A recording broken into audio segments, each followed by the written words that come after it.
Hoje, dia 27 de setembro de 2020, 26º domingo do tempo comum. O último domingo do mês de setembro é o domingo da Bíblia, em homenagem a São Jerônimo, cuja memória celebramos no dia 30 de setembro, o último dia deste mês da Bíblia. Ouvinte, escutemos a palavra de Deus. O Evangelho de Jesus Cristo, segundo São Mateus, capítulo 21, versículos do 28º ao 32º. Naquele tempo, Jesus disse aos sacerdotes e anciãos do povo: que vos parece? Um homem tinha 2 filhos. Dirigindo-se ao primeiro, disse-lhe: meu filho, vai trabalhar hoje na vinha. Respondeu ele: não quero. Mas em seguida, tocado de arrependimento, foi. Dirigindo-se depois ao outro, disse-lhe a mesma coisa. O filho respondeu: sim, pai, mas não foi. Qual dos 2 fez a vontade do pai? O primeiro, responderam-lhe. E Jesus disse-lhes: em verdade vos digo, os publicanos e as meretrizes vos precedem no reino de Deus. João veio a vós no caminho da justiça e não crestes nele. Os publicanos, porém, e as prostitutas creram nele. E vós, vendo isto, nem fostes tocados de arrependimento para credes nele. Palavra da salvação. Ouvinte, volta ao tema da vinha que nós tínhamos visto no domingo passado. Um patrão saiu 5 vezes para contratar operários para sua vinha. Quando encontrava as pessoas paradas, dizia: ide trabalhar na minha vinha. E aqueles operários iam trabalhar na propriedade daquele senhor. Qual, então, o contexto em que Jesus conta a parábola deste domingo, a parábola dos 2 filhos? O contexto era o seguinte: Jesus tinha entrado triunfalmente em Jerusalém e se apresentou no templo derrubando as mesas dos vendedores. Os judeus então se perguntaram com qual autoridade ele estava fazendo aquelas coisas. Jesus respondeu com uma pergunta: o batismo de João Batista de onde era? Do céu ou da terra? Eles não responderam. Não quiseram tomar uma posição se do céu ou se da terra. Na verdade, eles são uma representação do segundo filho, que diz sim e não é um sim, mas um não. Então, Jesus disse que não diria com que autoridade ele realizava aquelas coisas. Vale ressaltar também ainda uma outra parábola que está no contexto do Evangelho deste domingo. É a parábola, portanto, da figueira. Jesus, indo à cidade, teve fome, viu uma figueira à beira do caminho, foi até ela e encontrou muitas folhas, mas nenhum fruto. Então disse à figueira: nunca mais produzas frutos, e a figueira secou. Então, ouvinte, com a parábola dos 2 filhos, Jesus explica a atual situação dos chefes dos judeus e também a dos pecadores e publicanos que entrarão primeiro no reino dos céus os que se consideram fiéis à aliança e aos mandamentos. Então, continuemos, vejamos a parábola. Um homem tinha 2 filhos. Dirigindo-se ao primeiro, disse: filho, vai trabalhar hoje na vinha. O filho respondeu: não quero, mas depois mudou de opinião e foi. O pai dirigiu-se ao outro filho e disse a mesma coisa. O outro respondeu: sim, senhor, eu vou, mas não foi. Qual dos 2 fez a vontade do pai? Responderam: o primeiro. Então Jesus disse: em verdade vos digo que os cobradores de impostos e as prostitutas vos precederão no reino dos céus. O primeiro filho não teme decepcionar o patrão, é coerente com o que sente, diz não, mas depois compreende melhor as coisas e responde um sim com segurança. O segundo filho tem medo de decepcionar o pai, mas não é coerente consigo mesmo. Com o que sente interiormente, diz um sim exterior, que no fundo é um não na profundidade do coração. O primeiro filho, como Jesus bem disse, são as pessoas que durante o ministério público eram consideradas perdidas, não observavam a lei, como os ladrões, as prostitutas e os cobradores de impostos, embora o anúncio fosse duro para eles, exigindo uma mudança radical. Inicialmente acharam duras as palavras do Evangelho, mas depois repensaram e se converteram. Podemos dizer que o segundo filho representam os fariseus, os doutores da lei e os chefes do povo, que eram rigorosos e escrupulosos nas prescrições da lei, eram os homens do fácil sim, mas que não se identificavam plenamente com a vontade de Deus. São membros dignos do povo de Israel que, em nome da fidelidade à lei, terminavam então traindo nos fatos o projeto de Deus que está acontecendo em Jesus Cristo.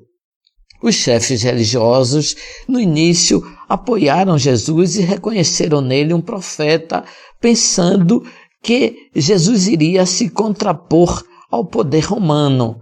Mas depois, quando viram que Jesus começava a se identificar com os pobres, foram deixando o Nazareno de lado. A parábola, ouvinte, traz para nós uma representação interessante de nossa vida. O nosso sim, muitas vezes, se assemelha muito a um não.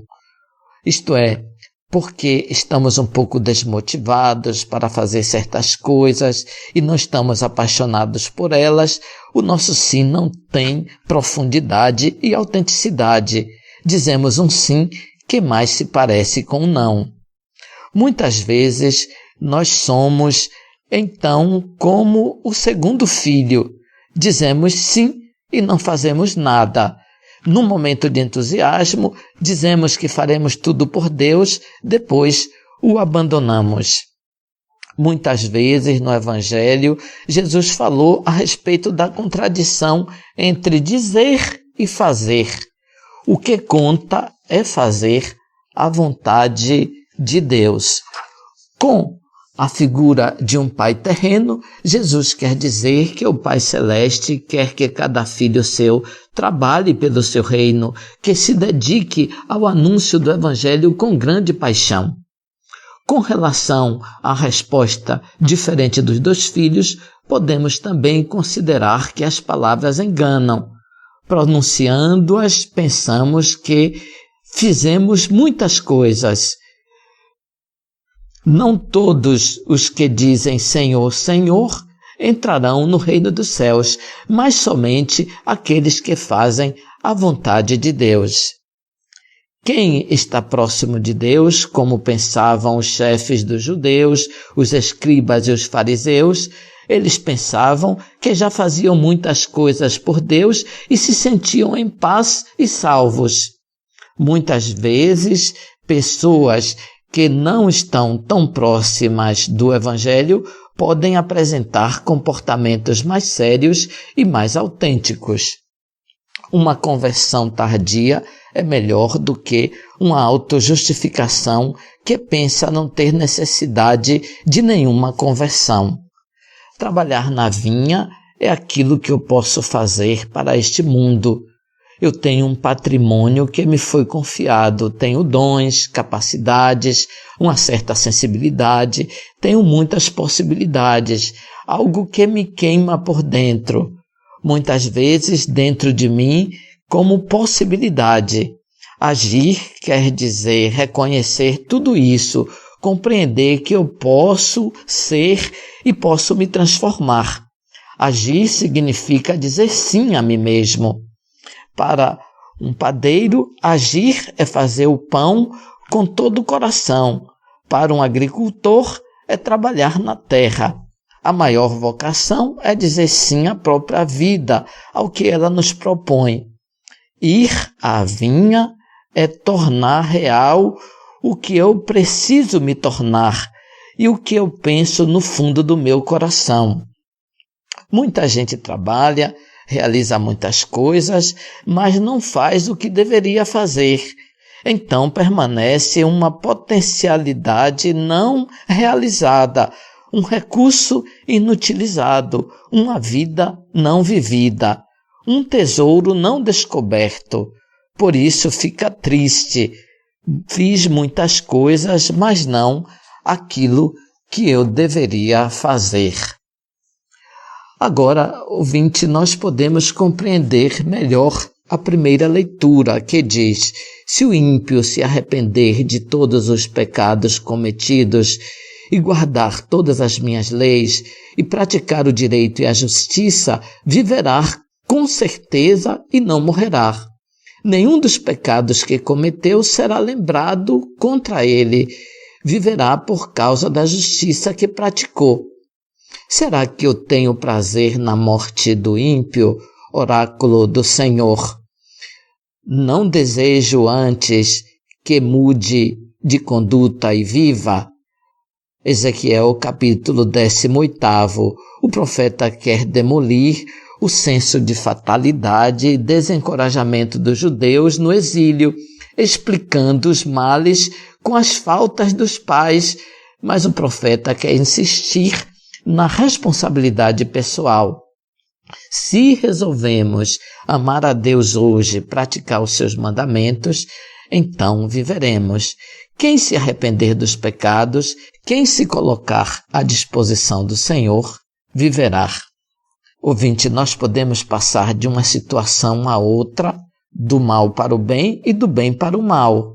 Nós estamos sujeitos a diversas mudanças, a renascer e nascer continuamente. Basta dizermos sim e nos convertermos ao Senhor. Antes da bênção final, ouvinte, quero prestar uma homenagem a São Jerônimo, o grande tradutor da Bíblia dos originais para o latim. Como hoje é o domingo da Bíblia, conto para você a história de São Jerônimo. Ele nasceu na Dalmácia em 340, fronteira da atual Iugoslávia. Sua família era cristã fervorosa. Ainda jovem, foi morar em Roma, onde estudou gramática, retórica e filosofia. Estando na Cidade Eterna, Jerônimo aproveitou para visitar as catacumbas e esforçava-se para decifrar os escritos nos túmulos dos mártires. Gostava muito de ler e isso lhe preserva dos maus costumes que imperavam entre os jovens da cidade de Roma. Aos 20 anos, recebeu o batismo. Após o batismo, iniciou os estudos teológicos e decidiu se lançar numa peregrinação à Terra Santa, mas uma prolongada doença o obrigou a permanecer em Antioquia. Enfastiado do mundo e desejoso de quietude e penitência, retirou-se para o deserto. Ordenado sacerdote em 379, retirou-se para estudar, a fim de responder com a literatura às necessidades da época.